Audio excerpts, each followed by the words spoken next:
आसामनि जिल्लाफोरनि गेजेराव करीमगंज जिल्लाया दैबानाजों गाज्रिसिनै भुगिनांदों। थांनाय 28 मेनिफ्रायनो आसामाव थाद'नाय गैयै अखा हागासिनो दं। आसामाव थाद'नाय गैयै अखा हानाया 1 दान जानो थांगासिनो। आसामनि गं 15 जिल्लानि गासै 1.61 लाखनि बांसिन सुबुंफोरा दैबानानि जेंनायाव गोग्लैदों। आसामनि करीमगंज जिल्लाया बांसिनै दैबानाजों नाख्रेबजादों। करीमगंजनि गासै 1,52,133 सुबुंफोरानो दैजों लोमसाव जादों। बे बाथ्राखौ आसाम स्टेट डिजास्टार मैनेजमेंट अथॉरिटीआ फोरमायथिनानै होयो।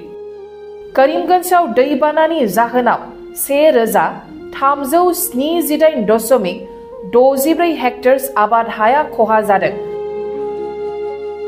आरो गासै 54,877 जिब जुनारफोरानो करीमगंजआव दैबानाजों जुजिनांदों। गिख्रंथाव दैबानानि जाहोनाव करीमगंजनि गोबां लामा, दालां आरो गुबुन गुबुन जौगाखां खामानिफोरनि सिलिंखार जादों।